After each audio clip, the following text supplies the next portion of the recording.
There is a photograph of Grace Kelly taken on her wedding day, April 19th, 1956, that ran on the front page of newspapers in 47 countries. 47 countries. She was 26 years old. She was marrying a prince. She was wearing a gown that took 33 seamstresses 6 weeks to make, constructed from 125-year-old rose point lace that MGM had sourced for the occasion. MGM sourced the lace. That detail, small, easy to miss, buried in the production notes of a wedding, tells you almost everything you need to know about what actually happened on April 19th, 1956. This is a story about 3 women, 3 of the biggest names in the history of Hollywood, and 3 days, specific days, documented days, when each of them understood, with complete clarity, what the industry had actually done to them. Not gradually, not over time. One day, one moment, the thing that breaks, Grace Kelly understood it on her wedding day. Judy Garland understood it in a hotel bathroom in New York in the spring of 1950. With a piece of broken glass in her hand, Marilyn Monroe understood it on June 7th, 1962, the day Fox fired her, publicly in the press, before she found out herself, and 6 weeks later, she was dead. Hollywood called these women its greatest stars. What it actually called them, in the contracts and the memos and the decisions made in rooms they were never invited into, was something closer to inventory. And these were the days they found out. Here's something people forget about Golden Age Hollywood. It wasn't a creative industry. Not really. It was a manufacturing industry that happened to make films. MGM, 20th Century Fox, Paramount, Warner Brothers. These weren't studios in the artistic sense. They were vertical monopolies. They owned the theaters showing the films. They owned the distribution networks getting the films there. And under long-term contracts, they owned the people making the films possible. Owned is not a metaphor. When you signed with MGM, you didn't sign an employment agreement. You signed something closer to a deed. The studio controlled your name, your actual name, the one on your birth certificate, your hair color, your weight, your public statements, in some contracts, who you were allowed to be photographed with. If a male executive decided your image needed adjusting, younger, blonder, thinner, different, that decision was made without your input and carried out without your consent. You had no recourse. That was the contract you signed. And running through all of it, quiet and efficient, was a medical system that almost nobody talked about for decades. Every major studio had doctors on retainer. Not doctors whose job was to keep people healthy. Doctors whose job was to keep people working. Their salary came from the studio.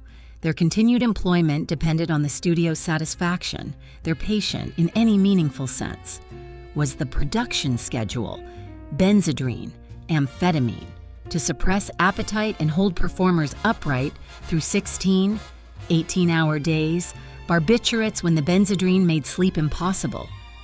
More Benzedrine when the barbiturates made waking impossible. Repeat, indefinitely, not in back rooms, not secretly.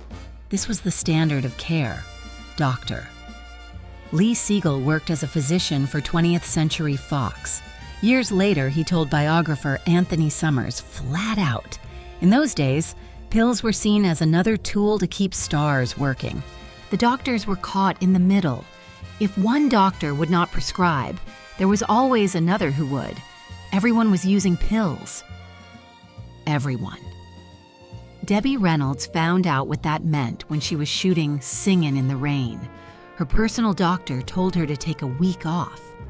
MGM's Arthur Freed told her to see a different doctor, one who would give her vitamin shots. Reynolds later wrote, "These were possibly the same vitamins that ruined Judy Garland. That decision may have saved me from a life on stimulants." Reynolds got out. 3 women didn't. We start with the one that looked, from the outside, like a happy ending. Grace Kelly won the Academy Award for Best Actress in 1955 for The Country Girl. She was 25 years old. Alfred Hitchcock called her the perfect Hitchcock blonde, by which he meant, and said openly, that she projected intelligence and sensuality simultaneously in a way that almost no other actress could manage. Cary Grant said she was the only woman he'd worked with who made him feel he needed to raise his game. If you saw Rear Window, and if you are of a certain age, you almost certainly did, you remember exactly what Grant meant. The way she moved through a scene, the way she listened. Most actors act when they're talking. Grace Kelly acted when she was still. That stillness, that extraordinary controlled presence, was not something anyone had taught her. It was just who she was, and MGM was about to trade her away. By 1955, studio head Doris Sherry had decided Grace Kelly's commercial value was declining. The films she wanted, more dramatic, more demanding, the kind of work her talent was actually built for, were not the films generating the returns the studio needed. What they wanted was lighter, more controllable. Grace Kelly didn't want that. And into this standoff walked Prince Rainier III of Monaco. Here is what the official story says: a fairy tale. A beautiful actress meets a charming prince at the Cannes Film Festival in May 1955. Romance, courtship, marriage, the end of one life and the beginning of something better.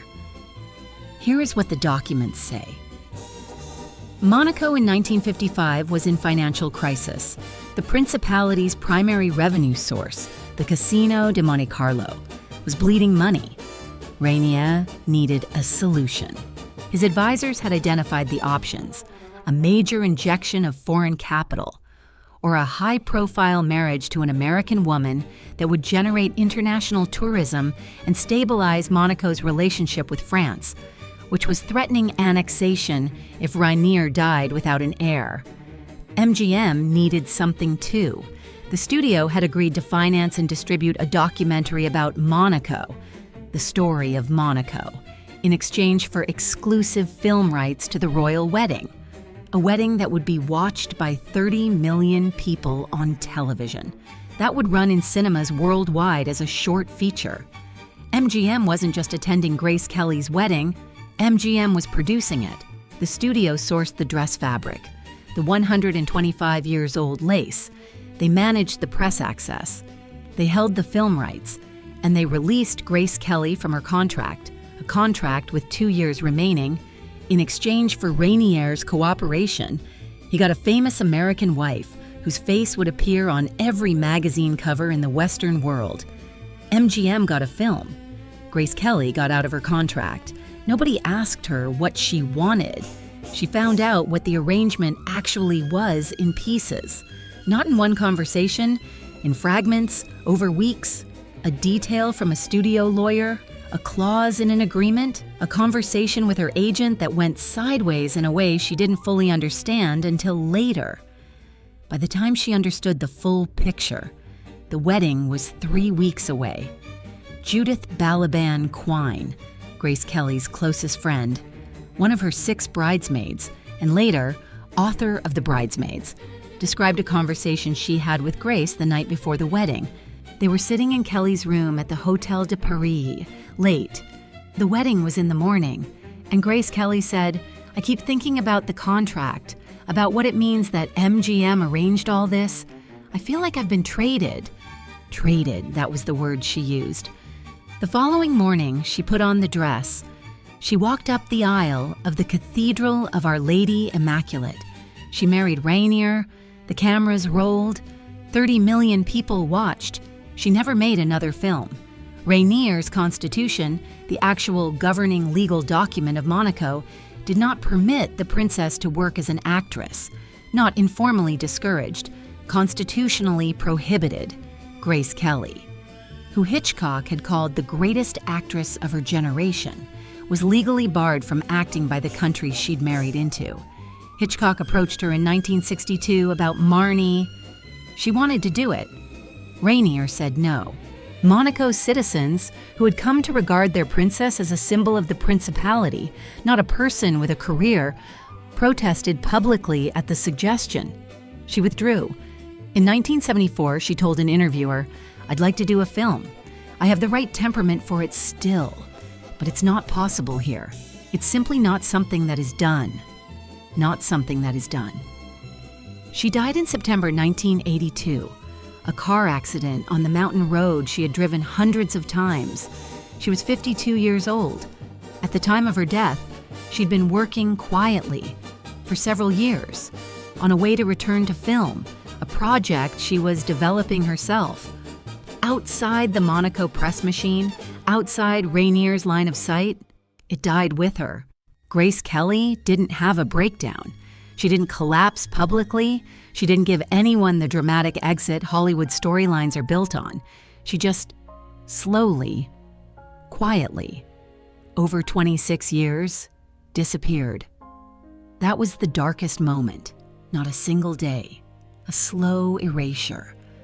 That started with a wedding 30 million people watched and called a fairy tale. If you grew up watching Judy Garland, and if you're of a certain age, she was simply part of the air. You know that moment. Not the Wizard of Oz, not Carnegie Hall, that scene. A young woman singing a Christmas song to a child, and somehow making it feel like a grief too large for the room. That was the thing about Judy Garland that no studio contract could explain, and no publicity machine could manufacture. She didn't perform emotion. She conducted it. The audience felt what she felt, directly, without translation. Cary Grant once said that watching Judy Garland work was like watching someone think out loud, that the internal life was always visible, always present. MGM saw that gift and fed it amphetamines. Frances Ethel Gum had been performing since she was 2.5 years old. By the time MGM signed her at 13, she had spent more than a decade on stages and in clubs, being told her entire worth resided in her ability to entertain. According to biographer Gerald Clark, whose Get Happy drew directly on Garland's own partial memoir, her mother Ethel had already been giving her pills before she was 10, stimulants to get through long shows, sedatives to come down after. The addiction that eventually killed her was being built before MGM ever saw her. But MGM industrialized it. Louis B. Mayer called her my little hunchback. She was 4 feet 11, naturally petite, and Mayer had decided she read as overweight on screen. He called her a fat little pig in pigtails in front of other people. In front of her, she was 14 years old. When Wizard of Oz went into production in 1938, Judy was 16. The studio put her on a diet of black coffee, cigarettes, and chicken soup. The MGM commissary got standing instructions if Garland ordered a real meal. Bring her soup and coffee instead. When she tried to eat, the food was taken away, and the studio doctors gave her Benzedrine. When the Benzedrine made sleep impossible, barbiturates. When the barbiturates made the 5 a.m. call time impossible, Benzedrine again. She was 16. Mickey Rooney described it years later. They had us working days and nights on end. They'd give us pep pills to keep us on our feet long after we should have dropped from exhaustion. Then they'd take us to the studio hospital and knock us cold with sleeping pills. Then after 4 hours, they'd wake us up and give us the pep pills again. This went on week after week. For years, by 17, Judy Garland was already addicted to both amphetamines and barbiturates, not because she had a weakness, because her body had been chemically rewired by adults, paid to keep a child performer productive. In her own words, it was a 6-day work week at MGM for 14 years, with 18 and 24-hour shooting sessions, and a very public life devoid of normal friendships. No normal friendships. Because the studio sent monitors and chaperones whose job was to report back on what she did when she wasn't on their clock. The weight surveillance never stopped. Weekly checks.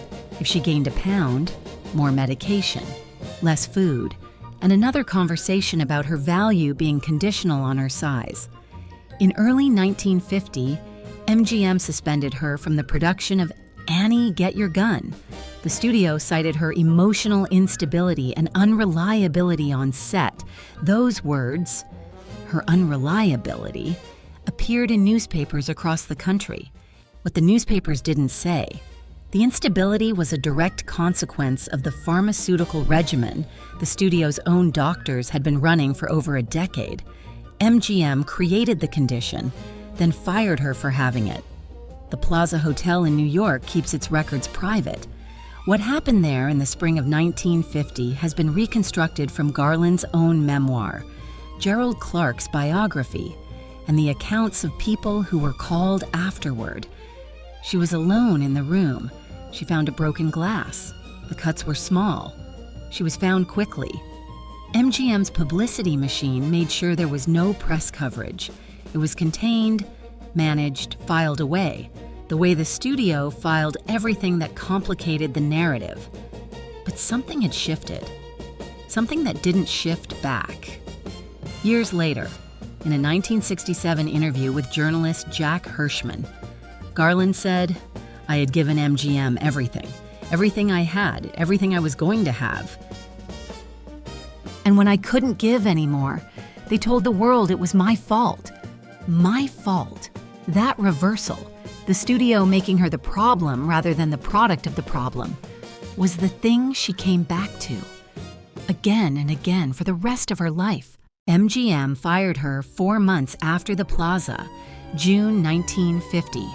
The official statements, continued inability to fulfill her contractual obligations. She was 28 years old, 31 films made, 31. The studio that manufactured her addiction discarded her the moment that addiction made her inconvenient. She rebuilt herself anyway. Multiple times. The Carnegie Hall concert in 1961, still considered the greatest live performance ever recorded, was not a survivor finding one last moment.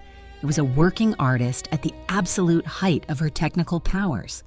But the foundation had cracked at the Plaza in 1950. And it cracked not because of anything Judy Garland did. It cracked under the weight of what had been put in her body before she was old enough to understand what was being done to her. She died in London, June 1969, 47 years old. The coroner wrote, "A clear picture of someone habituated to barbiturates for a very long period of time. Habituated since childhood. The press called it tragic. It was the conclusion of something that had been set in motion deliberately by adults in positions of power and professional care who decided a child's long-term health was an acceptable cost. That is a choice, not a tragedy." On June 7th, 1962, Marilyn Monroe picked up a newspaper and read that she had been fired. That's how she found out. Not a phone call, not a meeting, not the professional courtesy of being told directly. She read it in the press, a formal statement from 20th Century Fox, citing her willful violation of contract and her absence from the set without authorization. The statement had been released to the wire services before anyone from Fox called her. This was deliberate. June 1962. Marilyn Monroe was 35 years old. Something's Got to Give was meant to be her comeback. The film that would reestablish her commercial value after 3 years away from the screen. Fox had $1.5 million already spent on a production behind schedule and over budget. They blamed her for it. The real picture was more complicated. Marilyn Monroe in the spring of 1962 was not simply difficult. She was ill. The pharmaceutical management Fox's studio doctors had maintained for years had left her physically dependent on medications that made consistent performance genuinely hard. Not impossible, hard. Her co-star, Dean Martin, said, in interviews largely overlooked since she was sick. Not difficult, sick. There's a difference. Everyone on that set knew it. The studio knew it. They chose not to help her. They chose not to help her. There was also the FBI. By June 1962, the Federal Bureau of Investigation had been monitoring Marilyn Monroe for 6 years. The file had started in 1956, her marriage to playwright Arthur Miller, whose communist associations had drawn Bureau attention. By 1962, the surveillance had expanded well beyond Miller. Monroe had become politically inconvenient. Her relationship with John F. Kennedy, ongoing, documented, known to the Bureau, created the kind of security concern that J. Edgar Hoover managed not by ignoring, but by collecting, building files. Accumulating leverage. The Monroe FBI file runs to hundreds of pages. Large sections remain classified. What is visible shows phone taps, informant reports, personal correspondence intercepts, a level of surveillance that goes well beyond anything a Hollywood actress, even a famous one, would ordinarily generate. She was being watched, and she knew it. In the spring of 1962, Monroe told Dr. Greenson she believed her phone was tapped.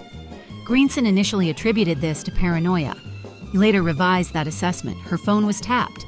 On June 7th, Fox fired her publicly before she could respond. The studio statement used words like willful and violation by the evening news cycle.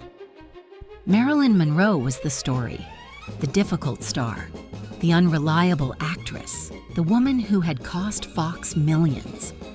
She gave one interview in response. "Please don't make me a joke. End the interview with what I believe. I don't mind making jokes, but I don't want to look like one. Don't make me a joke." That was June. In the 6 weeks between her firing and her death, Fox began quietly renegotiating to bring her back. The studio had realized, after the pool photographs circulated, after the media attention from the firing, that Monroe was more commercially valuable than they'd calculated. A new contract was being drafted. She died before it was signed. August 4th, 1962. Probable suicide by barbiturate overdose. Probable. The phone records from that night were removed from the telephone company's files in the days immediately after her death. Eunice Murray changed her account of the evening multiple times over the following decades. In 1985, she told a BBC crew that Robert Kennedy had been at the house that night, then stopped talking. Died in 1994. Sergeant Jack Clemens, the first police officer on scene, said Murray was running the washing machine when he arrived, laundering sheets in the middle of the night. After reporting her employer dead, nobody has ever explained the washing machine. What I keep coming back to, what I cannot get past, is the photograph taken on this Something's Got to Give set, 2 weeks before Fox fired her. She's in the pool, laughing at something off camera, laughing the way you laugh when something has actually caught you off guard and surprised you into joy. Not performing, not posing, just laughing. That photograph was taken by a unit photographer named Lawrence Schiller. He sold it to Life magazine. It ran after she died. The woman in that photograph, the one laughing in the water, not knowing, had 6 weeks left. And the institution that had managed her body, her career, and her public image for 15 years was simultaneously firing her in the press and drafting the contract to rehire her. She was worth more to them as a story than as a person. She always had been. 3 women, 3 specific days. Grace Kelly sat in a hotel room in Monaco the night before her wedding and used the word traded. She was right. The most famous wedding of the 20th century was a commercial agreement between a studio and a principality, and she was the commodity that changed hands. She spent the next 26 years living inside that agreement, legally barred from the work she was born to do. And she died on a mountain road, still trying to find a way back. Judy Garland sat in a hotel bathroom in 1950 with a piece of broken glass and understood, in the way you only understand things in the worst moments, that the institution she had given everything to had decided her suffering was her own problem. She rebuilt herself multiple times. And she died 19 years later, still carrying the chemical debt that MGM had put in her body when she was a child. Marilyn Monroe read about her own firing in a newspaper on June 7, 1962. She gave one interview, said, "Don't make me a joke." 6 weeks later, she was dead. The word on her death certificate is still probable. The phone records are still gone. The washing machine has never been explained. The men who made these decisions are largely forgotten. Dora Sherry, the studio lawyers who drafted the Monaco deal, the doctors who signed the prescription pads, the Fox executive who decided a press release was the appropriate way to fire the most famous woman in the world. They're not the ones who became iconic. These women did. Despite everything, because of everything, you grew up watching them. You knew their faces before you knew what any of it meant. And the story you were given about why their lives went the way they did, the tragedy narrative, the difficult women, the stars who couldn't handle the pressure, that story was written by the same people who built the pressure. Grace Kelly was not rescued by a prince. She was transferred to a different kind of contract. Judy Garland was not destroyed by her own weakness. She was destroyed by a studio's strength, its ability to take a child, alter her chemistry, extract what it needed, and move on. Marilyn Monroe did not fall apart. She was dismantled by multiple institutions working in the same direction. And the evidence of how they did it was removed from the record before the ink on the death certificate was dry. You deserve to know this. For a long time, nobody told you.